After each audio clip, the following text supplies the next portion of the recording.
श्री जगदीश प्रसाद गुप्ता छत्तीसगढ़ शासन में chief engineer के पद से रिटायर होने के बाद श्री द्वारिका महाराज स्मृति न्यास के तत्वाधान में श्री द्वारकाधीश एवं बागेश्वर महादेव मंदिर का वर्ष 2005 में अपने पुत्रों इंजीनियर कुंजन गुप्ता एवं इंजीनियर भुवन गुप्ता के सहयोग से अवंती विहार रायपुर छत्तीसगढ़ में निर्माण करवाया। श्रीमद् भागवत कथा, राम कथा, गीता तत्व, वेदांत आदि के तात्पर्य को व्यासपीठ से कहने के कारण संतों द्वारा इन्हें आचार्य श्री जगदीश भी कहा जाता है। अपना संपूर्ण जीवन परमात्मा की सेवा में दिया। उन्होंने परमात्मा भगवान श्री द्वारिकाधीश के दिव्य गुणों और कर्मों को लेकर अभी तक 15 ग्रंथ लिखे हैं, जिन ग्रंथों को भारतवर्ष के जगत गुरु और महापुरुष संतों के द्वारा आशीर्वाद प्राप्त हुआ है। उनके ग्रंथ मुंडक उपनिषद सरलतम बोध का उद्बोधन आप सुन रहे हैं। प्रथम विचार अपरा और परा विद्या का परिचय पर उद्बोधन आप उनका सुन रहे हैं। हरि ओम।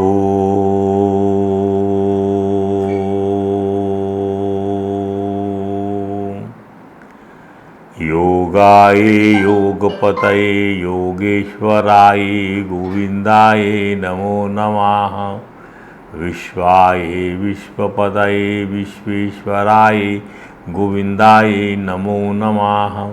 सर्वाय सर्वपतये सर्वसंभवाय गोविंदाय नमो नमः।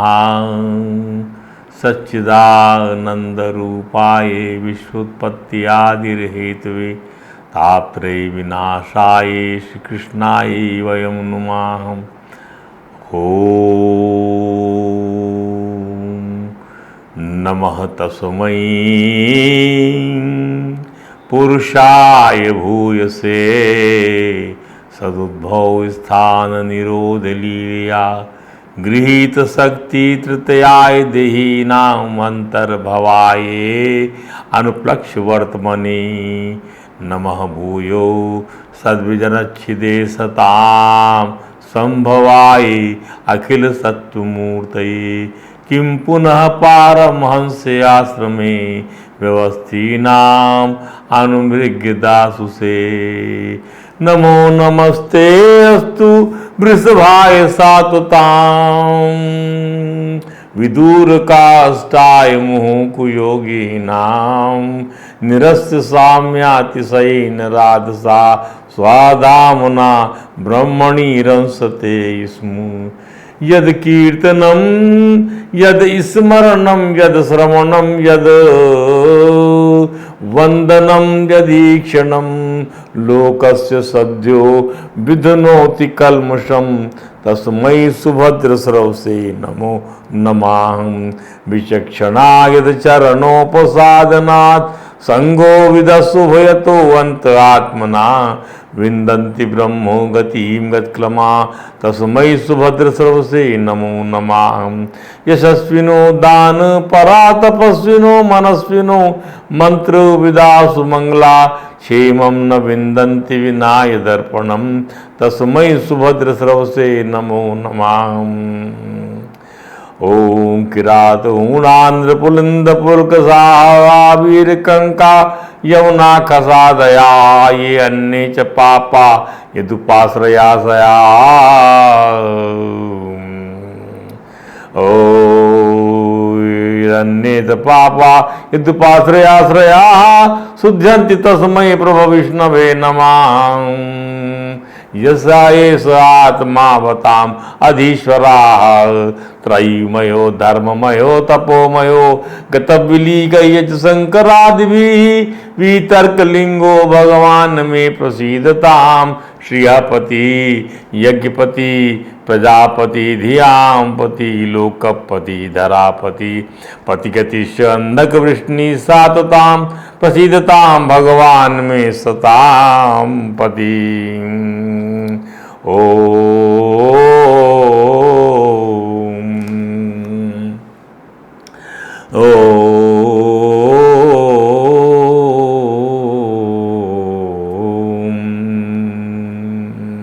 समं प्रशान्तं सुमुखं दीर्घचारु चतुर्भुजं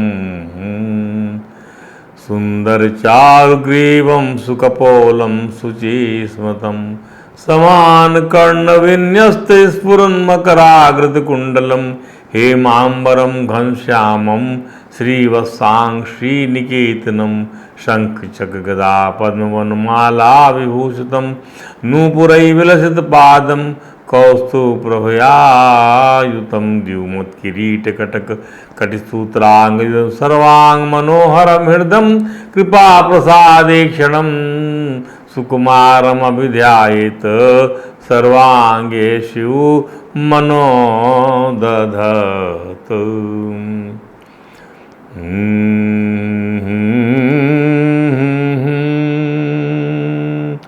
रूपं यत् तत्प्राहुर्व्यक्तमाद्यं ब्रह्मज्योतिर्निर्गुणं निर्विकारं सत्तामात्रं निर्विशेषं निरीहं सत्वं साक्षात् विष्णु आध्यात्मदीपः नष्टे लोके द्विपरार्धावसाने महाभूतेषु आदिभूतं गतेषु व्यक्ति अव्यक्तं कालवेगेन याते भवानेकः शिष्यते शेषसंज्ञः भवानेकः शिष्यते शेषसंज्ञः शेष नारायण नारायण नारायण बद्री नारायण नारायण नारायण जगन नारायण नारायण नारायण राम नारायण नारायण नारायण द्वारका नारायण नारायण नारायण ओ लक्ष्मी नारायण नारायण नारायण भजमन नारायण नारायण नारायण ओ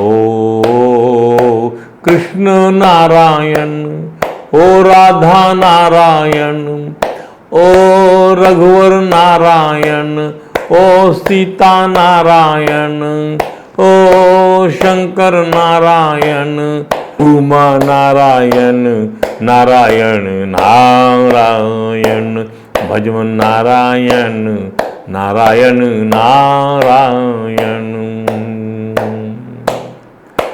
सूर्य नारायण ओ संध्या नारायण ओ चंद्र नारायण ओ रोहिणी नारायण ओ पृथ्वी नारायण ओ विष्णु नारायण नारायण नारायण भजमन नारायण नारायण नारायण अक्ष नारायण ओ ग्रह नारायण ओ देव नारायण ऋषि नारायण ओ गुरु नारायण नारायण नारायण भजमन नारायण नारायण नारायण गीता नारायण ओ वेद नारायण ओ मानस नारायण ओ भारत नारायण ओ भागवत नारायण नारायण नारायण सनत नारायण नारद नारायण ओ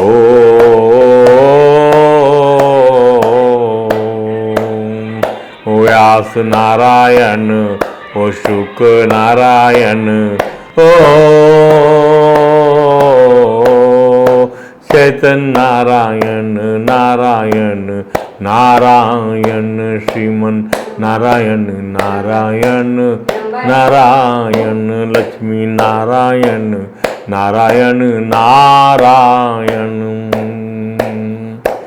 ओ रात नारायण ओ दिन नारायण ओ मास नारायण ओ पक्ष नारायण ओ वर्ष नारायण नारायण नारायण, गंगा नारायण, ओ जमुना नारायण, ओ रेवा नारायण, ओ विद्या नारायण, ओ गोदा नारायण नारायण नारायण, भक्त नारायण, ओ भक्ति नारायण, ओ भगवन नारायण, ओ गुरु नारायण नारायण नारायण, माते नारायण, ओ पितृ नारायण, ओ गुरु नारायण नारायण नारायण, श्रीमन नारायण नारायण नारायण, हरे राम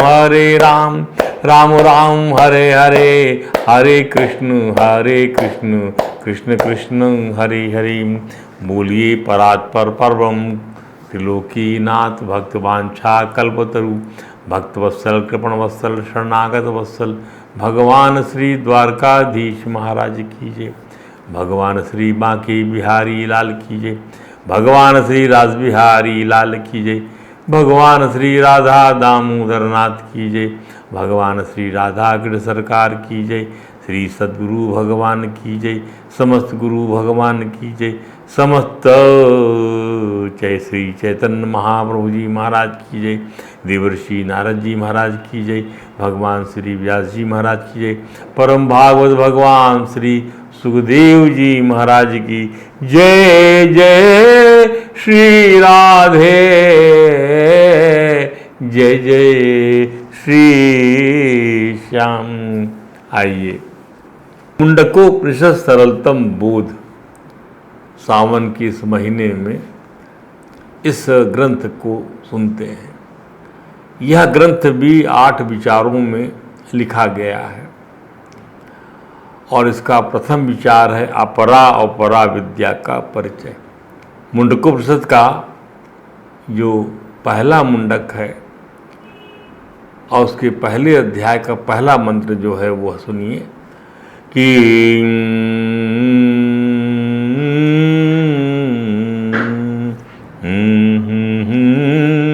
ओम ब्रह्मा देवानां प्रथमः संभूव,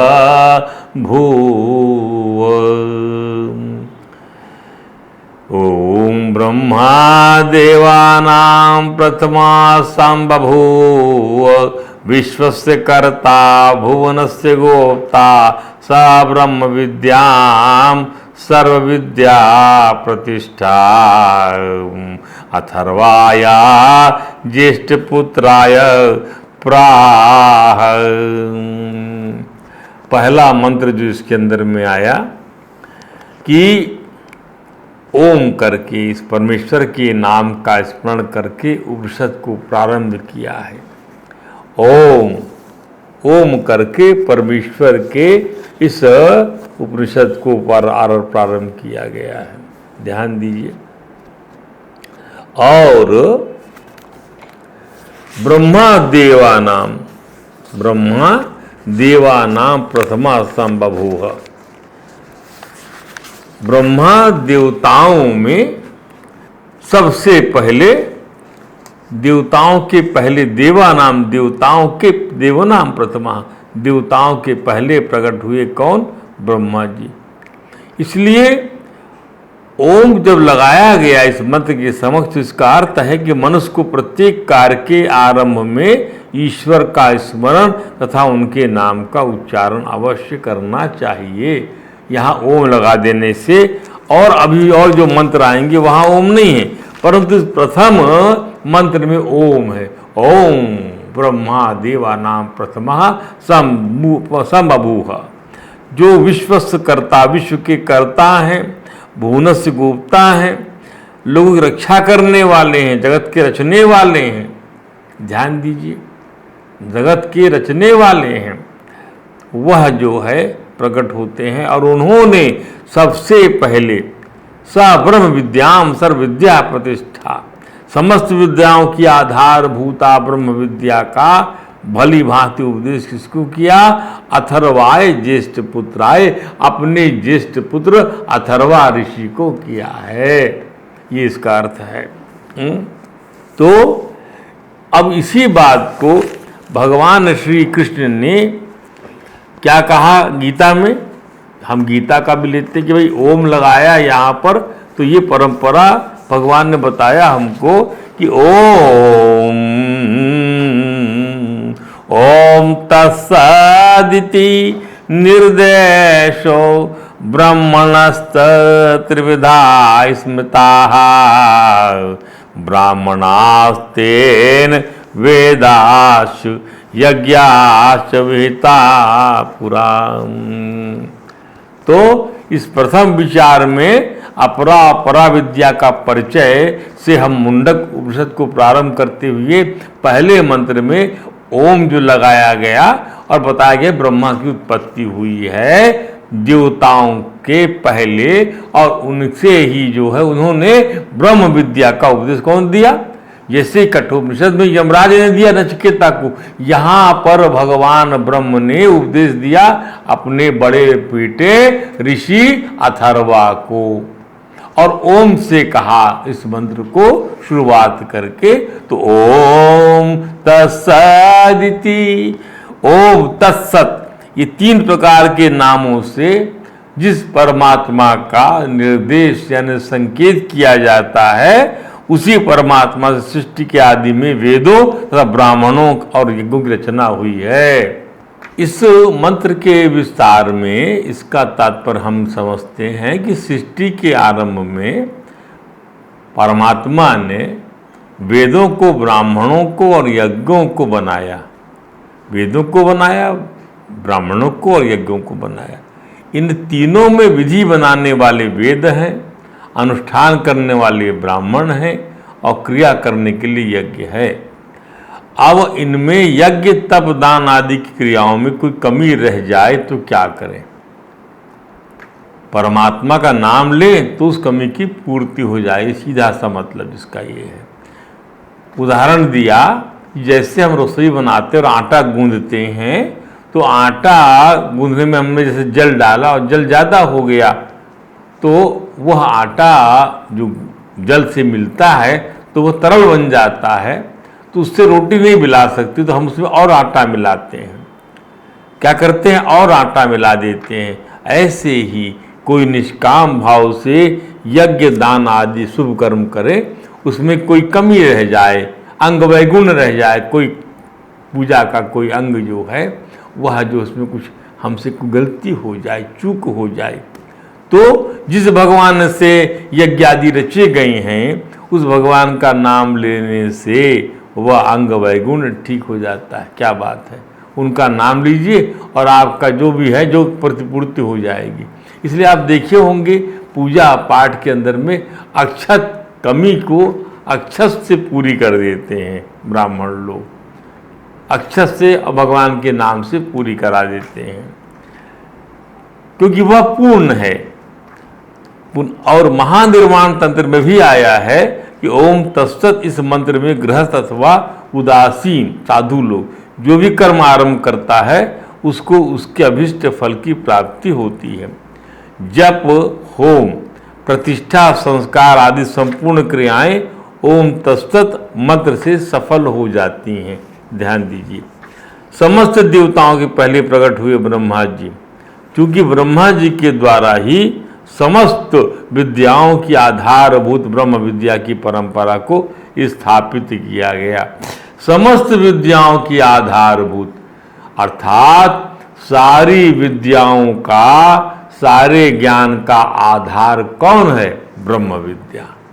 ब्रह्म विद्या यदि आपने समझ लिया, ब्रह्म समझ लिया, अपने आप से अन्य कोई सत्ता नहीं है ऐसा समझ लिया आपने, तो सारे जो है आप ज्ञान के प्रतिरूप बन जाएंगे। क्यों?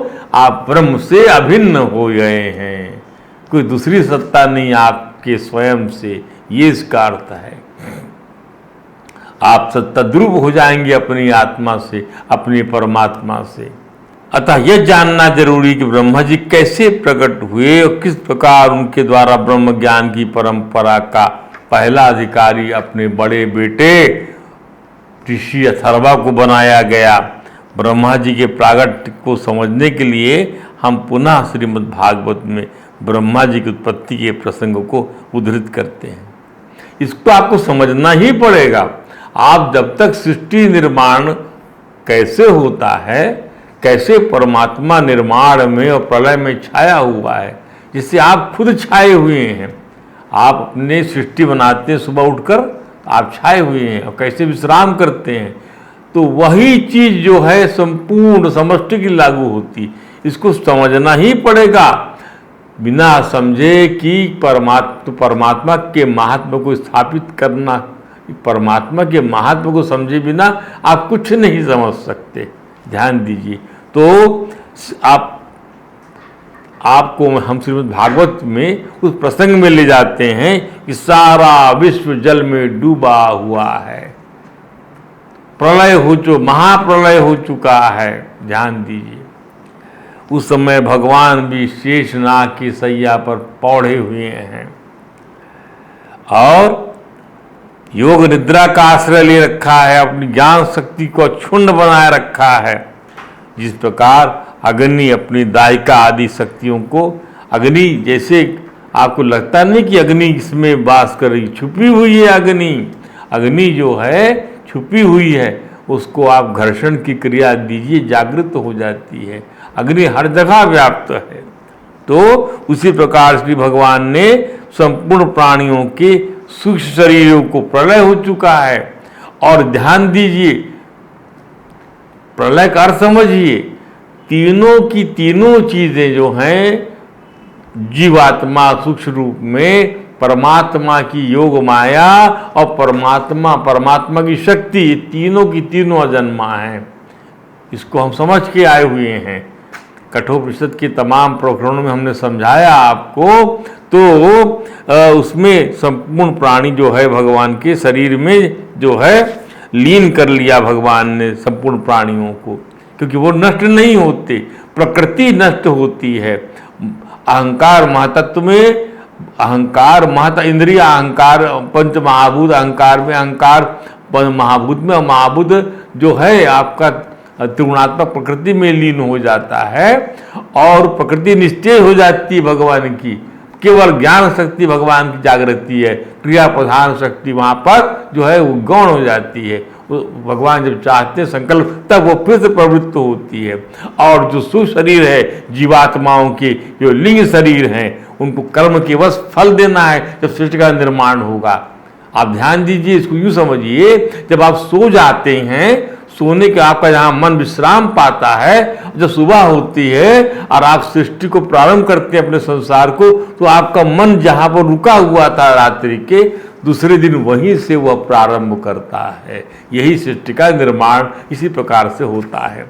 तो निर्माण के समय जगाने के लिए भगवान ने अपनी काल शक्ति उन प्राणियों को पुनः सृष्टि के निर्माण के समय जगाने के लिए, उन प्राणियों को पुनः सृष्टि के निर्माण के समय जो भगवान के अंदर में लीन है, प्राणियों को शरीर अपनी काल शक्ति को जागृत रखा है कि इनको कर्म का फल दिया जाएगा, तब इनकी ऐसी योनियां बनेंगी, ऐसी खोल चढ़ेगी इनके ऊपर में।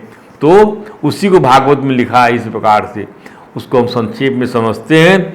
उदाप्लुतम विश्वामिदम तदासी, उस समय सारा यह विश्व, सारा ब्रह्मांड जल में डूबा हुआ। यन्निद्रया मीलित दृंगनमीलियाचा, भगवान जो है पौड़े हुए हैं और अपनी योग निद्रा में हैं। अहिंद्र तल पे यदि शयाने का, एक और एक परमात्मा शेष सैया पर विराजमान है। अकृत क्षण स्वात वर्तौ निरीहा, और जो है अपने को, अपनी शक्तियों को भगवान जो है अपनी ज्ञान शक्ति को क्षुण्ण बनाए रखा है, केवल ज्ञान शक्ति को। और कहा गया है सोअंतः शरीरे विदभूत सूक्ष्मा, ये भूत प्राणियों के शरीर को जो उनके शरीर में लीन है, कालात्मिकाम शक्ति उदीरयाणाम, उनको जगाने के लिए भगवान ने अपनी काल शक्ति को जागृत रखा है। उवास तस्मिन् सलीले पदे से यथा नलो दारुणी रुद्धवीर्या, जैसे अग्नि की सारी शक्तियां छुपी रहती हैं काष्ठ में, उसी प्रकार से सारी शक्तियां भगवान में लीन हैं। तो चतुर्युगानां च सहस्रम सु, 1000 चतुर्युग का ब्रह्मा का दिन होता है, रात होती है।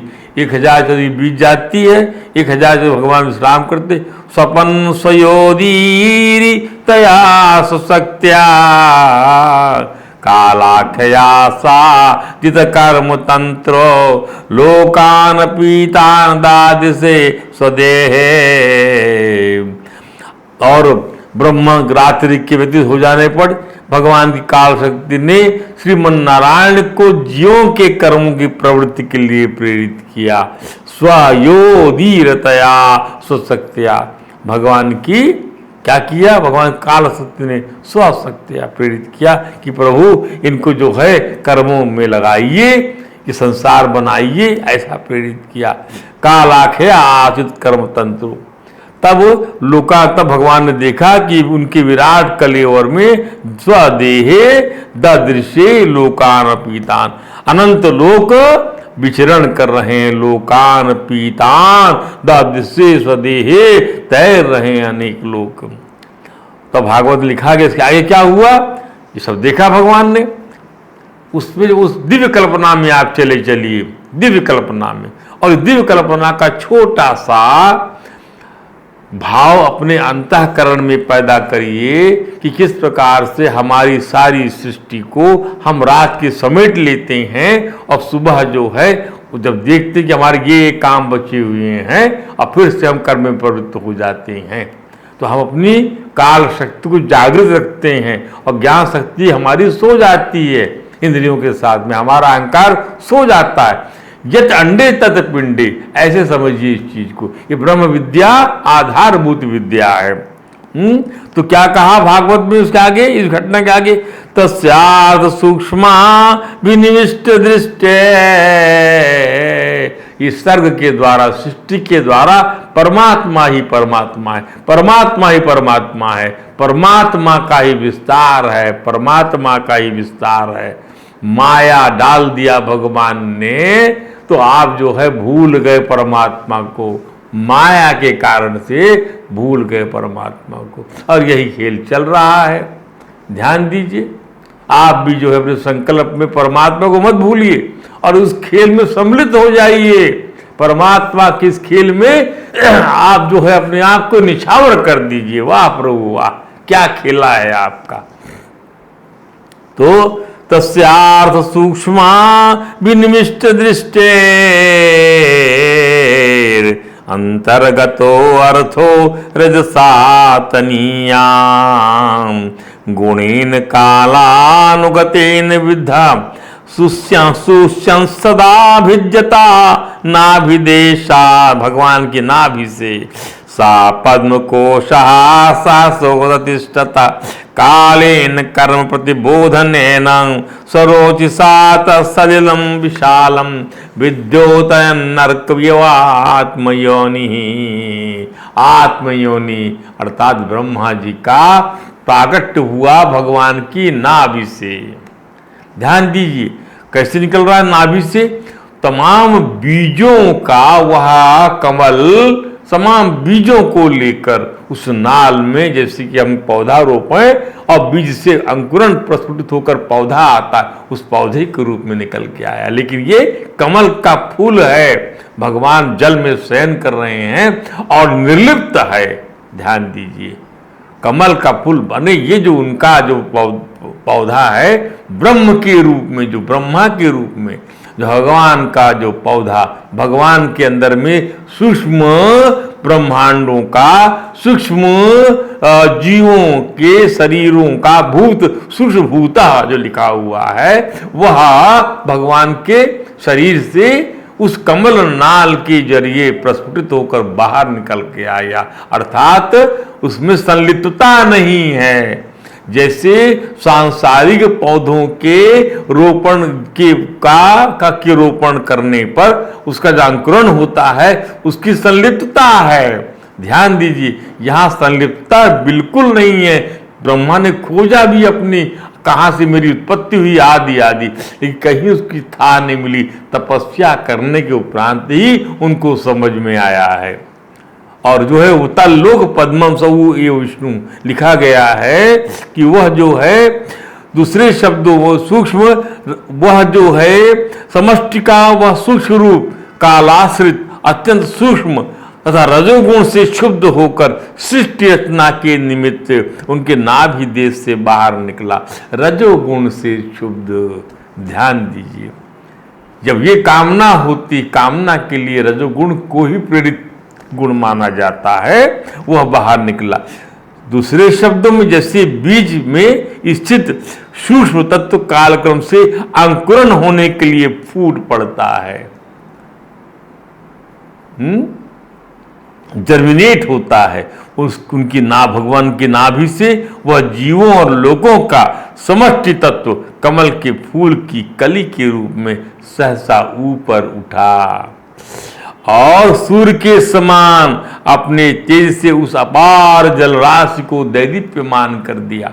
ध्यान दीजिए, भगवान की नाभि से वह दिव्य कमल निकला और जो है इतना दैदीप्यमान था कि वो पूरा का पूरा सागर, क्षीर सागर है, वो दब दब दब दैदीप्यमान हो गया। वह भगवान विष्णु की नाभि प्रदेश से निकले इसी कमल को ब्रह्मांड कमल कहा गया है। इस ब्रह्मांड कमल में भगवान विष्णु स्वयं अंतः प्रविष्ट थे। भाई उनसे अलग थोड़ी है कमल, पर भगवान निर्लिप्त हैं, इसलिए कमल का फूल बना है वहां पर। कमल के फूल का तात्पर्य यह है कि भगवान सब कुछ करते हुए भी कर्तापन भोक्तापन से निर्लिप्त हैं। इस बात को समझिए, जो प्रक्रिया है ये ऐसी प्रक्रिया का उपदेश दिया जाता है वेदांत के माध्यम से कि आप भी कर्तापन भोक्तापन से अपने आप को संलिप्त न करते हुए साक्षी बनकर चले, ब्रह्म विद्या का जो मूल है। ध्यान दीजिए, तो इस ब्रह्मांड कमल पर संपूर्ण वेदों को जानने वाले साक्षात वेद मूर्ति आत्मयोनि श्री ब्रह्मा जी प्रकट हुए, जिन्हें लोक स्वयंभू कहते हैं। भगवान विष्णु से उत्पन्न होने के कारण इन्हें आत्मयोनि भी कहते हैं। आत्मयोनि, आत्मा जिसकी योनि है। ध्यान दीजिए, दूसरे शब्दों में शेष साई श्रीमन नारायण के द्वारा सृष्टि रचना के लिए रजगुण को स्वीकार किया गया और काल क्रम से स्वयंभू ब्रह्मा जी बनकर सृष्टि रचना का कार्य करने लगे। कमल का दृष्टांत इसलिए रखा गया कि वे सब कुछ करते हुए भी निर्लिप्त बने रहते हैं। जैसे कमल कीचड़ से खिलता है, कीचड़ में खिलता है और उससे निर्लिप्त रहता, अर्थात उसकी उत्पत्ति निर्लिप्तता का संदेश देती है। फिर उसके ऊपर पानी की बूंद ठहर नहीं पाती। माने श्रीमन नारायण की बनाई सृष्टि में भी उन्हें उनके निर्लिप्त स्वरूप को प्रभावित नहीं कर पाती। कमल पर विराजमान ब्रह्मा जब कोई लोग नहीं देख पाए तो उन्होंने आकाश में अपने गर्दन को घुमाकर देखा तो हर दिशा के लिए उनका एक एक मुंह बन गया। ध्यान दीजिए, तो ब्रह्मा जी चतुर्मुखी कहलाए। ब्रह्मा जी के प्रत्येक मुख से एक ही वेद उत्पन्न हुआ। ध्यान दीजिए कि श्रीमन नारायण चराचर जगत की आत्मा है, समस्त विद्याओं की आधारभूत ब्रह्म विद्या का ब्रह्मा जी में शक्तिपात कर दिया उन्होंने। परंतु कमल के आसन पर विराजमान ब्रह्मा जी ने जब अपने आधारभूत जल की गहराई का अन्वेषण किया, परंतु परमात्मा की था न पा सके। अपने उत्पत्ति स्थान को खोजते खोजते बहुत काल बीत गया। ये भगवान का वही काल चक्र है जो प्राणी की आयु को क्षीण करता रहता है। तो ब्रह्मा जी श्रीमन नारायण हरि की विराट कमल नाल के भीतर प्रवेश कर अगाध जल राशि में उनकी था पाने में सफल नहीं हुए। तब ये पुनः कमल आसन पर वापस लौटकर प्राणवायु की जीत कर चित्त को निसंकल्प कर समाधिस्थ हो गए। देखिए, इसको हमको इसलिए बताना पड़ रहा है कि भगवान मुंडक उपनिषद में कहा गया है कि अपने ज्येष्ठ पुत्र को ब्रह्म विद्या, जो सर्व विद्या की प्रतिष्ठा है, वह जो है ब्रह्मा जी ने कहा। तो ब्रह्मा जी आए कैसे कैसे कहा, ये समझने के लिए ही हमको यहाँ चलना ही पड़ेगा और समझना पड़ेगा। इसी से हर पुराणों में, भागवत महापुराण में भी इसको ही लेने के बाद ही सर्ग, ये सर्ग है, सर्ग का सर्वण सृष्टि का निर्माण। ये भागवत पुराणों के जो 10 लक्षण हैं, उसे पहला लक्षण ये है सृष्टि का निर्माण। ध्यान दीजिए। तो ब्रह्मा जी को चित्त को निसकल समाधित हो गए जब 100 दिव्य वर्षों तक अच्छी प्रकार योगाभ्यास करने के पश्चात जब ब्रह्मा जी को ज्ञान, तो ज्ञान ऐसे होता है परमात्मा का, करते करते करते करते, इसीलिए कोई इसका अंत नहीं। जब आप संपूर्ण रूप से ये आपका ज्ञान निरसित हो जाए, तब जाकर समझ लीजिए आप ब्रह्म बन गए, तो ब्रह्मविद बन गए आप। तब उन्होंने परमात्मा श्रीमन नारायण को, अपने अधिष्ठान को, वही उनका अधिष्ठान है जिससे उत्पन्न हुए हैं, जिसे वह पहले खोजने पर भी नहीं देख पाए थे, अपने ही अंतःकरण में प्रकाशित होते हुए देखा। अर्थात प्रभु अपने अंतःकरण में ही विराजमान है और आपको समझ में नहीं आता। कब समझ में आएगा? जब आप तपस्या ज्ञान सत्येन तपसा सत्येन एनम तपसा युलभ्यते। तपसा, तप और सत्य से ही प्रभु लाभ प्राप्त होते। सत्य और तप जो है यही ज्ञान के पर्याय हैं। ज्ञान माने क्या? सत्य। तप क्यों है? तप किसके लिए? तप क्यों तपा रहे हैं अपनी इंद्रियों को? आप क्यों तप कर रहे हैं? किसके लिए? परमात्मा के लिए तपा रहे हैं, परमात्मा के लिए तपा रहे हैं, क्योंकि इंद्रियों में पूर्णता ही नहीं है। इसलिए उनको आत्मा के साथ और आत्मा से उसको नजदीकी उसकी बना रहे हैं, ताकि जो है हम जो चाहे वैसा कर सकें। ये उसका मतलब है। आज भी परमात्म तत्व के जिज्ञासु साधक को आत्मज्ञान प्राप्त करने के लिए चित्त को समाहित कर योगारूढ़ होना ही पड़ता है, और फिर उससे आत्मज्ञान होता है। अर्थात परमात्मा का वह अंतःकरण में साक्षात्कार करता है, परंतु इंद्रियों में वह सामर्थ्य नहीं आ पाती, क्योंकि वे गुणातीत नहीं हो पाती, दिव्य नहीं हो पाती। इसके लिए श्रीमन नारायण की महती कृपा की आवश्यकता होती है, जो उनके सगुण साकार रूप के आविर्भाव से मिलती। ध्यान दीजिए कि गुणातीत इंद्रियां गुणातीत नहीं हो पाती, क्यों? दिव्य नहीं हो पाती, क्यों? इसके लिए भगवान की महती कृपा की आवश्यकता होती है, जो कृपा उनके सगुण साकार रूप के आविर्भाव से मिलती है।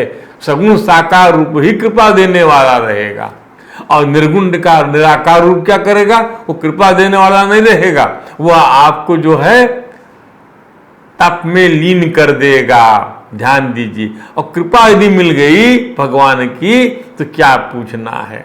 कृपा कैसे मिलती? प्रसाद के रूप में कृपा मिलती है। आपके को भगवान आपके प्रति अपना हाथ बढ़ा देते हैं, कृपा ऐसे भी। ब्रह्मा जी को भी कृपा मिली भगवान की, भगवान ने हाथ मिलाया था ब्रह्मा से उनकी तपस्या के बाद में। ध्यान दीजिए। तो इसके लिए उनकी भक्ति कर, आप कृपा के लिए भक्ति करना पड़ेगा। तो ब्रह्मा जी ने विश्व रत्ना की इच्छा से परम पूजनीय प्रभु को स्तुति किया। प्रभु की श्रीमद् भागवत में 25 श्लोकों में श्रीमन नारायण हरि की स्तुति है। प्रसंगवश हम यहाँ 5 श्लोक अवतरित करते हैं, ताकि ब्रह्म ज्ञान की परंपरा पर प्रकाश डाला जा सके। हम कृपा लेना चाहते हैं भगवान की, उसके लिए स्तुति करना ही पड़ेगा। ध्यान दीजिए। और यदि हमें स्तुति नहीं करना है, तो हम मौन साधना कर लें, मौन में चले जाएं। तो मौन साधना से आप जो है आपके अंदर में आपका अपना अहंकार प्रवृत्त हो जाएगा, और यहाँ भगवान की स्तुति करने में भगवान हमारा अहंकार विगलित हो जाएगा। अंतर ये है। तो पहले हम समझ तो लें कि ब्रह्म ज्ञान का स्रोत क्या है, कौन है ब्रह्म ज्ञान का दाता। अरे जो ब्रह्म है वही परम ज्ञान है, और वही ब्रह्म ज्ञान के दाता है। ब्रह्म ज्ञान वेदों के रूप में उन्हीं से ब्रह्मा जी को मिला। परमात्मा ब्रह्म से, और फिर ब्रह्मा जी ने ही इसे अपनी वंश परंपरा में अपने पुत्रों को प्रदान किया, जिसे हम मुंडकोपनिषद के अगले मंत्रों में देखेंगे। अभी श्रीमद् भागवत के अंतर्गत सृष्टि रचना की इच्छा करने वाले लोक विधाता ब्रह्मा के द्वारा अचिंत्य गति श्री हरि में, अचिंत्य गति चिंतन में जो नहीं आते, इंद्रियों से पकड़ में जो नहीं आते, चित्त लगाकर ये स्तुतियाँ जो की है उसका आनंद लीजिए, तब जाकर हम इस लाइन भगवान की कृपा बरसेगी, तब उसके उनके बारे में 2-4 लाइनें इस प्रकार से हम बोल पाएंगे, विवेचना कर पाएंगे मुंडक उपनिषद के मंत्रों की, जो ब्रह्मा जी ने अपने पुत्र को प्रदान किया है। हम भी तो परमात्मा के पुत्र हैं, तो हमें भी जो है उन्होंने अपने पुत्र को दिया, तो हम उनके पुत्र से बाहर थोड़ी, उन्हीं के तो वंशज हैं हम, तो हमको भी वो ज्ञान अपने आप हो जाएगा यदि हम श्रुति में अपने आप को जोड़ लेते हैं। क्या है श्रुति? ज्ञातोऽसि मेद्य सुचिरात्नुदे भाजाम न ज्ञायते भगवतो गतिरित्यवद्यम नान्यत्तदस्ति भगवन्नपि तन्न शुद्धम माया गुणव्यतिकरा जादुरुर्विभासी। फिर ये तु तदीय चरणाम्बुज कोशगंधम जिघ्रन्ति कर्ण विव्रयी श्रुतिवात नीतम भक्त्या गृहीत चरण परयाचते शाम नापैसिताथ हृदयाम्बुरूहा सुपुंसाम। क्या कहा ब्रह्मा जी ने? ब्रह्मा जी का, हे प्रभु ज्ञातोऽसि मे अद्य सुचिरादं देह भाजाम, आज बहुत समय के बाद आपको मैं जान सका। 100 दिव्य वर्ष क्या होते हैं सोचिए। अहो कैसे दुर्भाग्य की बात है। न ज्ञाते भगवतो गति इत्यावद्यम, कि देहधारी जीव आपके स्वरूप को नहीं जान पाते। भगवान आपके सिवा कोई वस्तु है नहीं, ये है ब्रह्म ज्ञान। ना अन्यद त्वदस्ति भगवन्नपि तन्न शुद्ध, ना अन्यत तदस्ति, आपके सिवा कोई वस्तु नहीं है। भगवान अपी, हे भगवान आपके सिवा कोई वस्तु नहीं है, क्योंकि माया के गुणों के क्षुब्ध होने के कारण माया गुण व्यतिकरा दूर विभास, केवल आप ही अनेकों रूपों में प्रतीत हो रहे। मतलब माया जो अनेक रूपों में प्रतीत हो, भगवान का एक ही रूप है, पर माया की वजह से अनेक रूप में, जैसे प्रकाश जो है कांचों के माध्यम से अनेक रूप का हो जाता है, पर प्रकाश का एक ही रूप है। ध्यान दीजिए, माया के बहुरूप है, तो माया के गुणों से क्षुब्ध होने का केवल आप ही अनेक रूपों पर, यानी माया के जो अनेक रूप है वो आप ही के रूप हैं, पर है वो, पर आपका रूप एक है। ध्यान दीजिए, अनेक रूपों में माया चमचमा रही है और वह भी आप ही हैं। ध्यान दीजिए। हे स्वामी, ये तू तदीय चरणाम्बुज कोशगंधम, जो लोग वेद रूप वायु से लाई हुई आपकी चरण कमल कोश की गंध को, तदीय चरणाम्बुज आपके कमल रूपी चरणों की गंध को जो वेद रूपी वायु से लाई हुई। कौन लाता है इस गंध को? श्रुतिवात नीतम, वेद ही लाता है इस गंध को। वेदांत इतना जरूरी है जीवन में। भगवान के चरणों की गंध लेना है तो वेदाध्ययन करना ही पड़ेगा, उसके बिना गति नहीं है। उस अपने भक्तजनों के हृदय कमल में आप कभी दूर नहीं होते कमल से। भक्तिया गृहीत चरण परियाज, क्योंकि वे पराभक्ति रूप डोरी से आपके पाद पद्मों को बांध लेते हैं। भक्तिया भक्ति से गृहीत चरण पर्याचते शाम नापैस्ति नाथ हृदयाम्बुरुहा संपुंसाम, आपको बांध। ब्रह्मा जी ने अपनी स्तुति के में करते हुए हम सभी को संदेश दिया है कि जब तक हम श्री भगवान के अभय चरणारविंदों का आश्रय नहीं लेंगे तभी तक हमें भय लगेगा, हमें लोलुपता हमारी बनी रहेगी, लालसा बनी रहेगी, इच्छा की पूर्ति बनी रहेगी, शोक लोक आदि सताते रहेंगे हमको, और तभी तक मैं मेरे मन का दुराग्रह बना रहेगा, जो दुख का एकमात्र कारण है। इसलिए भगवान के चरणारविंदों का आश्रय लीजिए।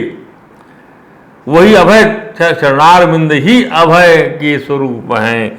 मनुष्य इंद्रिय और विषय रूपी माया के प्रभाव से परमात्मा से अपने को अलग समझता है और तभी तक उसके संसार चक्र की निवृत्ति नहीं हो पाती। और तो और जो साक्षात मुनि हैं वे भी यदि प्रभु कथा प्रसंग से विमुख रहते हैं तो भी उन्हें संसार में फंसना पड़ता है। ध्यान दीजिए, श्रीमद् नारायण का मार्ग केवल गुण श्रवण से ही जाना जाता है। ये ब्रह्मा जी समझा अपनी स्तुति में कह रहे हैं, उसका सार हमने आपको बता दिया। श्रीमद् नारायण एक हैं और संपूर्ण प्राणियों के अंतःकरणों में स्थित उनके परम हितकारी अंतरात्मा है। कमलासनस्थ ब्रह्मा जी कहते क्या, सस्वस्वरूपा मासैव निपीत भेदा मोहाय बोधा दिशणाय नमः परस्मै विश्वोद्भव स्थिति लयेषु निमित्त लीला रासाय तेनम इदम चक्रमेश्वराय। हे परमात्मा, आप सर्वदा अपने स्वरूप के प्रकाश से ही प्राणियों के भेद भ्रम रूप अंधकार का नाश करते रहते।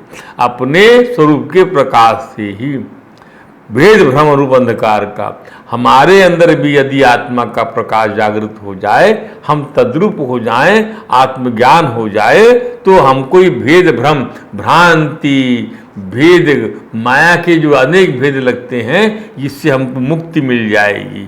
और ज्ञान का अधिष्ठान साक्षात परम पुरुष, इसलिए मैं आपको नमस्कार करता हूँ। ब्रह्मा जी कहते हैं विश्वोद्भव स्थिति लयेषु निमित्त लीला। संसार की उत्पत्ति स्थिति संहार के निमित्त जो माया की लीला होती है वो आपका ही खेल है। रासायतेनम, अतः मैं आप परमेश्वर को बारंबार नमस्कार करता हूँ। रासायतेनम इदम चक्रमेश्वराय, ये चक्र चलाते रहते हैं आप। ब्रह्मा जी यथाशक्ति भगवान मधुसूदन की स्तुति के बाद मधुसूदन की स्तुति को थक कर जब ब्रह्मा जी थक जाते, ब्रह्म भगवान के काम को करते समय कोई भी जीव होगा उसको थकान तो उसका स्वाभाविक गुण धर्म है। ध्यान दीजिए, परमात्मा ही आपकी इस थकान को दूर करके आपको शांति स्वरूप प्रदान करता है।